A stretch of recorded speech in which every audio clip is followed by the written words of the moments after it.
ተዋህዶ መሸሸጊያዬ ኦርቶዶክስ መጠለያዬ ሰላምሽ ከፍ ይበልልኝ እናቴ ሁሌም ኖሪልኝ ሰላምሽ ከፍ ይበልልኝ እናቴ ሁሌም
ምናልባት ለማለት የፈለኩት ቅድም እርስዎ እንደተናገሩት ነው። ፍቅረ ኢየሱስ የመጀመሪያ የዝንብ ሰፈሮችን አይመለከታቸውም። ይሄ የግላችን ጉዳይ ስለሆነ ስለ በዓል አከባበር ላላመነ ሰው ስለ በዓል አከባበር ትውፊታዊ ዳራ መጠየቅ ስለማይቻል ይሄ ልክ በተናገሩት ልክ ነው። እኔ መናገር የምፈልገው ሁለት ነው። በውስጥ ላይ አወራውታለሁ ብዬ ነበር። እርግጥ ያው ቢዚ ስለሆኑ ነው። እንደ መልእክት የመጀመሪያ አንድ መልእክት ለእርሶ ላስቀምጥና ከዛ አንድ ሁለት ሐሳብ ብዬ ልጨርስና በዚህ ላይ ሰፋ ያለ ነገር አስተያየትና ቤተክርስቲያን ምን ትላለች የሚለውን ከሆነ እስኪ ወይ ወደኋላ ላይ ገብቼ ቤት አልገባውም ቤተክርስቲያን አካባቢ እንደሆንኩ ነው። ምናልባት አዲስ ነገር እንዳለ ብዬ ነው የገባሁት። ተመልሼ መምጣት እችላለሁ በዘፈንና በበዓል አከባበር ዙሪያ ላይ ማለት ነው። የመጀመሪያ እንደ ጥሪ ዝጋ ያላችሁት ሁላችሁም አላችሁ። እነ ዲያቆን ቸርነት እንኳን ሰምተውኛል መሰለኝ። የመጀመሪያ ጥሪ ኢየሱስን ያውቁታል የሚል ጥሪ ማስተላለፍ እፈልጋለሁ ለፕሮቴስታንት ኢየሱስን እናምነዋለን ለሚሉት ሰዎች በዛ ውይይት እንዲኖረን ማስታወቂያ ብትሰሩና ጨዋነት በተሞላው ሕግ ባለበት ማለቴ ክርስቲያናዊ ብቻ ሳይሆን ከዛ በታችን በሆነ ማለቴ ማንኛውንም ሰብዕና በተላበሰ የቢኒ ቤት ስላለን ከፍቅረ ኢየሱስ ቤት እዚሁ ተገኝተን ማንኞቹም ፓስተሮች ሆኑ ኢየሱሳውያን ብንወያይ የሚል መልእክት ይዣለሁ። በበኩሌ እኔ ዝግጁ ነኝ፣ እመጣለሁ ከመጡ። በዚህ ማስታወቂያ እንዲሰራ ስል መልእክቴን ለማስተላለፍ ነው ፈልገው። ሁለተኛ ግን እኔ እያየሁት የነበረው እኔ አሁን ያሳለፍኩት አዲስ አበባ ነው። በጣም ሆን ተብሎ ታስቦ የኛ ቪዲዮ ላይ እየቀረጹ ነጠላ ለብሰው አንዳንዶችም ደግሞ እምነቱ የማይመለከታቸው ታቦተ ሕግ ድረስ በመጠጋት ካሜራ ይዘው ሲቀርጹ የዋሉ የተንቀሳቀሱ ቪዲዮዎች አይቻለሁ። እነዚህን በፍጹም ልናወግዛቸው የሚገባ ያላመነ ሰው አይደለም ላመኑት ከታቦት ቢያንስ ነው እንደው ቢያንስ እንኳን 1000 ሜትር መራቅ የሚጠበቅባቸው ሰዎች ነን ያለ ነው ማለት ነው።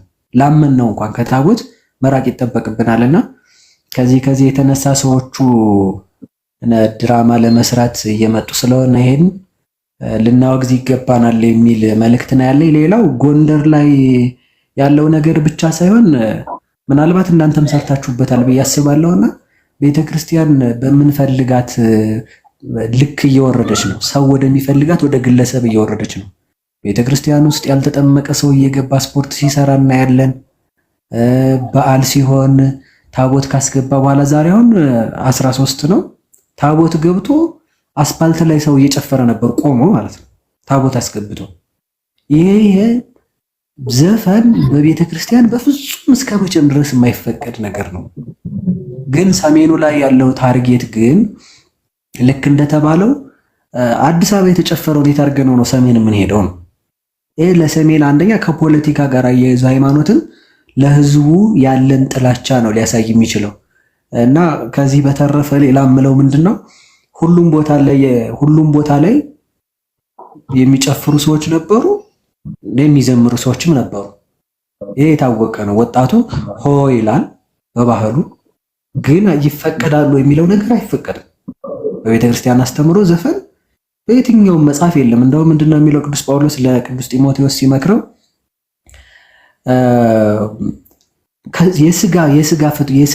የስጋ ምኞቶች ነው የሚላቸው። መዝከር፣ መዘሞት፣ መዝፈን እነዚህ የስጋ ፍላጎት የተገለጠ ነው። እሱም ስካር፣ ዘፈን፣ መጠጥ፣ መዳራት ነው ይላል። እነዚህ የስጋ ፍላጎት ነው። በአዲስ ኪዳን በብሉይ ኪዳንም ዘፈን ለክርስቲያን የተፈቀደ አይደለም። ከዛ የተነሳ ግን የማይመለከታቸው ሰዎች ግን ቅድም ፍቅረ ኢየሱስ እንደተናገሩት ዘፈንና መዝሙር ለተምታታባቸው ሰዎች ዘፈንን የማውገዝ ሂደት ሞራል አላቸው ብዬ አላምንም።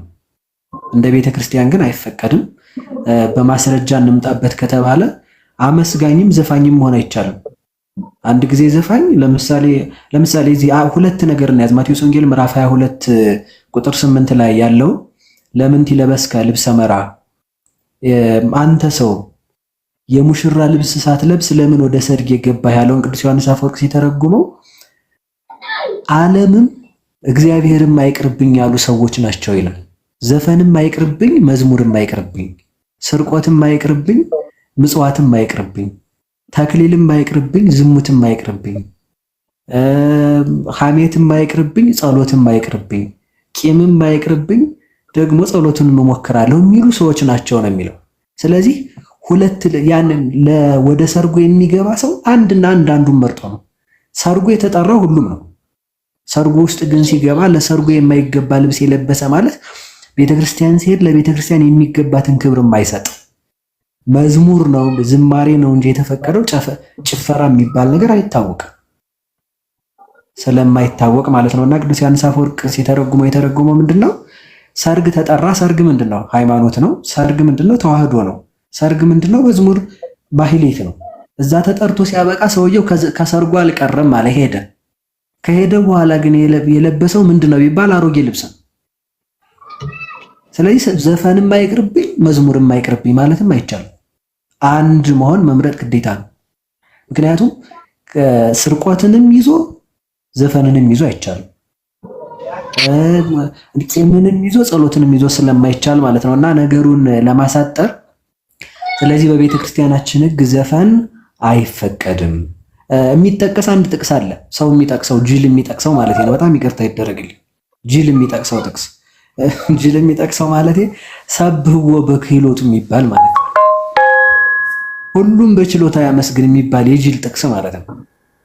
ይሄ ማለት ምን ማለት ነው? ልብ ብለን እንስማ። እንግዲህ አሁን ሁሉም በየችሎታው ያመስግን የሚለውን ብዙ ሰው በተለይ ሁለት በቤተ ክርስቲያን አሁን እየተበላሹ ያሉ ጥቅሶች ሁለት ናቸው። አንደኛው ሰብሖ በክህሎቱ ሲሆን ሁለተኛው ደግሞ የቄሳርን ለቄሳር የሚሉት ማለት ነው።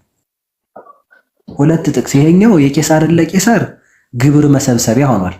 ሰብሖ በክህሎቱ ደግሞ ዘፈን መዝፈኛ ሆኗል። ሁለቱ ጥቅሶች ተበላሽተው እየተተረጎሙብን ያሉት ማለት ነው። ሁለቱንም ሊተርጉማቸውና ነገሬን እጨርሳለሁ። ኋላ ላይ መምጣት ካለብኝ ተነጋግረን እመጣለሁ ብዬ ነው። ሰብሖ በክህሎቱ ምንድነው? ጥያቄን ጠይቅ። አንድ ሰው ወታደር ነው እንበል፣ ችሎታው ጥይት መተኮስ ነው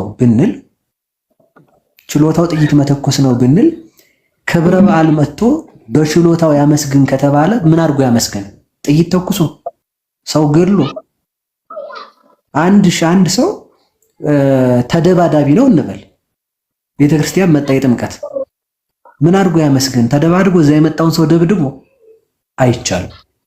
አንድ ሰው ሌባ ነው ችሎታው አይደል? ለምሳሌ ሌባ ነው ችሎታው እንበል፣ የጥምቀት ዕለት መጣ፣ ምን አድርጎ ያመስግን? ችሎታው ስርቆት ነው፣ ይስረቅ እዛ ያለውን ሰው? አይደለም፣ በፍጹም አይገናኝም። እሺ አንድ ሰው ዘማዊ ነው፣ ለምሳሌ ማርያም ግብፃዊት ክብር ይግባትና ዛሬ ቅድስት ትሆናለች። ማርያም ግብፃዊት ኢየሩሳሌም ሄደች፣ ችሎታዋ ዝሙት ነው። እሺ ትዘሙት በችሎታ አመስግን ከሆነ? አይደለም፣ በፍጹም። ስለዚህ ይሄ ጥቅስ ተበላሽቶብናል። ኦርቶዶክሳዊ ርቱዕነት አተረጓጎም ያስፈልገዋል። የመጀመሪያው ሰብሖ በክህሎቱ በችሎታቸው አመስግኑት ማለት ሁሉን ቻይ እንደመሆኑ አመስግኑት ነው። አንዱ ይሄ ነው፣ ሁሉን ቻይ እንደመሆኑ አመስግኑት ነው። ሁለተኛው ደግሞ ካሌ ሁሉ እንደመሆኑ አመስግኑት ሲሆን አንደኛው። ሁለተኛው ደግሞ ምን ማለት ነው ሲባል ሁሉንም የማይንቅ አምላክ ነውና የትንኝን ጩኸትን እንኳን የማይዘነጋ አምላክ ነውና እሱን በድካማችሁም ቢሆን አመስግኑት ነው። ስለዚህ ለእግዚአብሔር ትልቅ የዘመረለት የመላእክትን ምስጋና ብቻ የሚቀበል ሳይሆን ዝቅ ብሎ የኃጢአተኞችን እኛንም ምስጋና የሚቀበል ነው። ቤተልሔም ላይ ላም በመላእክት ነው እንስሳት የሚመሰሉት። አህያ የምትመሰለው በኃጥአን ነው። ከላም አፍም ትንፋሽ ተገብሮለታል፣ ከአህያ አፍም ትንፋሽ ተገብሮለታል። ያ ማለት ምን ማለት ነው ሲል ቅዱስ ዮሐንስ አፈወርቅ ምን ይላል? የንጹሐን የመላእክትን ምስጋና ትሰማለህ፣ የኃጢአተኞችን ምስጋና ትሰማለህ ማለት ነው ተብሎ ነው የተተረጎመው። ስለዚህ ምን ማለት ነው? ባጭሩ ድምጻቸው አምሮ በመላእክት ቅኝት ተቃኝተው የሚያመሰግኑ የካህናትን ምስጋና ሲሰማ እዛ ጋር ደግሞ ሆና እልል ተመስገን አምላኬ እያለች ምንጣፍ የምታነጥፈውን ተመስገን እያለች በእጇ የምታጨበጭበውን በእግሯ የምታሸበሽበውን ይቀበላል ነው ትርጉሙ። ይሄ ብቻ ነው። ሰብሖ በክህሎቱ ዝፈን እንደየችሎታ ወገብክን አስረህ አይደለም፣ ወታደርም ወገብክን አስረህ ተኩስ አይደለም በፍጹም። ስለዚህ ይሄ ሊታሰብበት ይገባል። ሁለተኛው የተበላሹ ጥቅሶች ያልኳቸው ደግሞ ምንድነው? የቄሳርን ለቄሳር የሚባለው ይሄ ደግሞ የልመና መቀስቀሻ ነው። በፍጹም የማይገናኝ እኮ ነው። እግዚአብሔር ነው ኢየሱስ ክርስቶስ ነው የተናገረው የቄሳርን ለቄሳር ስጡ አለ። ቄሳር የተባለ ዲያብሎስ ነው። የቄሳርን በነገራችን ላይ የመጨረሻ ነው። ሳንቲሙን አሳዩኝ አላቸው። ክርስቶስን ሊጥሉናቸው ነው ሁላችንም እንደምናውቀው። ሳንቲሙን ሲያሳዩት ከአንድ ወገን ቄሳር ከአንድ ወገን ደግሞ ኪሩቤል ተስለዋል። ስለዚህ ይሄ የማን ነው ፎቶ አላቸው? የቄሳር። ይሄኛውስ የማን ነው አላቸው? የኪሩቤል። እንግዲያውስ ምን ብለው ነበር እነሱ የመጡት? ለቄሳር ግብር ገብሩ ለቄሳር ስጡ ቢላቸው ይኸው ተመልከቱ። የእግዚአብሔር ልጅ ነኝ ይላል፣ ቤተ መቅደስን ምጽዋት ይከለክላል ይሉ ነው። ለእግዚአብሔር ስጡ ቢላቸው የመንግስት ግብር ይከለክላል ብለው በሁለቱም ሊከሱት ነው። አስጨንቀው ለመጡት አስጨንቆ መለሰላቸው። አንድ ሳንቲም ላይ እንዳገራችን ጎፈርና ሰው እንደነበረበት እንደዛ አንድ ሳንቲም ላይ ከአንድ ወገን ኪሩቤል ከአንድ ወገን ቄሳር ተስለዋል። ስለዚህ ከዚህ ያለው ማን ነው አላቸው ቄሳር። ከዚህ ያለው መልክ ማን ነው? የኪሩቤል።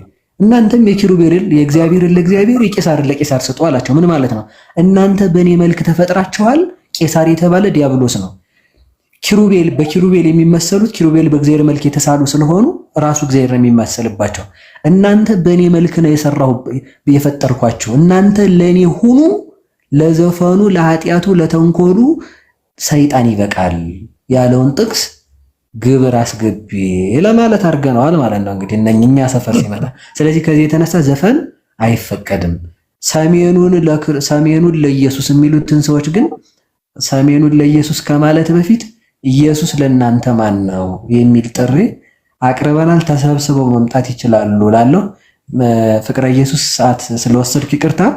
በእኔ በኩል ያለው ይሄን ይመስላል። ቃልዮት ያሰማልን መምህር፣ ከልብ እናከብሮታለን። ቃልዮት ያሰማልን። ተዋህዶ መሸሸጊያዬ፣ ኦርቶዶክስ መጠለያዬ፣ ሰላምሽ ከፍ ይበልልኝ እናቴ ሁሌም ኖሪልኝ።